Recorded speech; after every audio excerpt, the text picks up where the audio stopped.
নমস্কার বন্ধুরা, কেমন আছেন সবাই? আশা করি সবাই ভালো আছেন। আপনাদের সবার আশীর্বাদে আমিও ভালো আছি।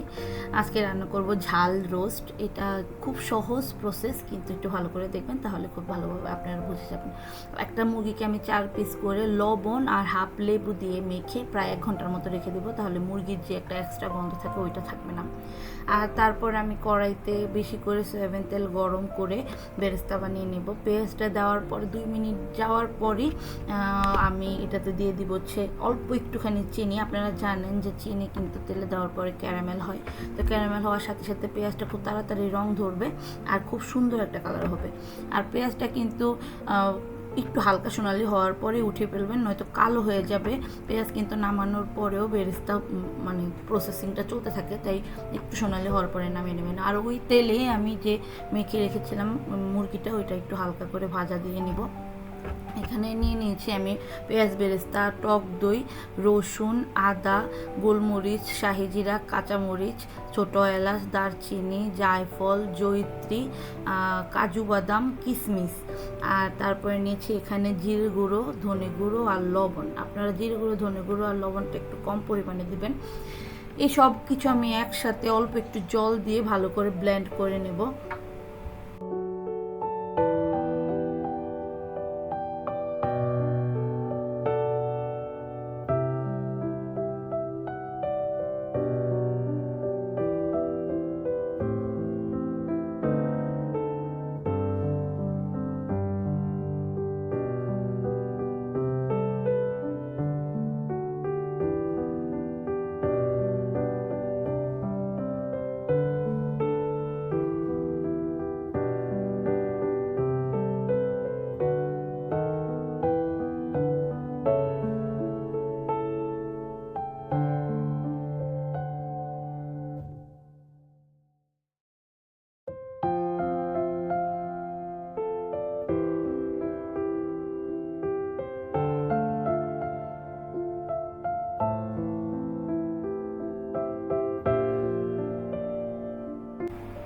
এবার ফ্রাই প্যানে আমি তেল গরম করে নেব, সাথে দিব হচ্ছে 2 চামচ ঘি। আপনারা চাইলে পুরোটা রান্নায় ঘিতে করতে পারেন, কিন্তু যেহেতু আমার এত ঘি খাওয়া পছন্দ না, তাই আমি তেলের সাথে ঘিটা মিক্সড করে রান্না করি।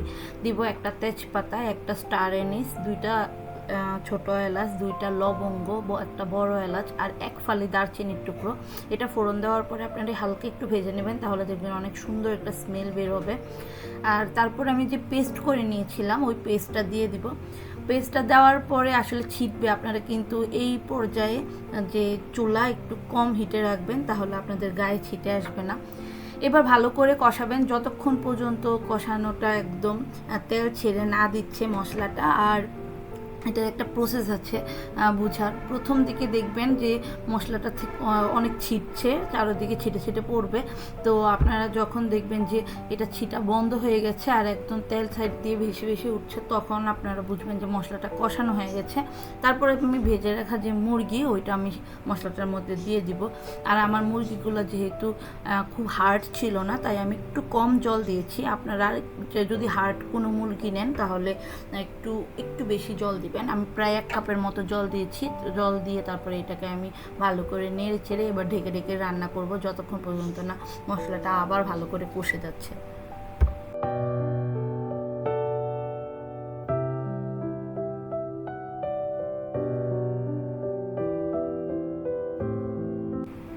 এই তো রান্না প্রায় শেষের দিকে। এবার আমি 4টা কাঁচামরিচ ফালি করে দিয়ে দেবো। এটা স্কিপ হয়ে গেছে ভিডিও থেকে, আপনারা এই পর্যায়ে একটু লবণটা চেক করে নেবেন। এখানে আমি কোনো গোলাপ জল, কেওড়া জল ইউজ করিনি। রোস্টে যেটা করে থাকে মানুষ, আসলে এটা যেহেতু একদম ঘরোয়া রান্না, আমার নিজস্ব একটা প্রসেস, তাই আমি এগুলো ইউজ করি না। আপনারা ঘরে এটা ট্রাই করে দেখবেন, তাহলে আমি আশা করি আপনারা হতাশ হবেন না। আপনারা যারা আমার ফুল ভিডিওটা দেখেছেন তাদেরকে অনেক ধন্যবাদ। আশা করি আপনাদের ভালো লেগেছে। আর আমি যেহেতু এখনও প্রফেশনাল হতে পারিনি, তো আমার ভয়েসটা আসলে এখন একটু প্রবলেম আছে। আমি এখনও একটু শাইনেস কাজ করে আমার ভিতরে ভয়েস দেওয়ার সময়, তো এটা আশা করি ঠিক হয়ে যাবে। আপনারা আমার সাথেই থাকবেন, আমাকে সাপোর্ট করবেন। আমি আস্তে আস্তে এটা মানে ইমপ্রুভ করার চেষ্টা করছি।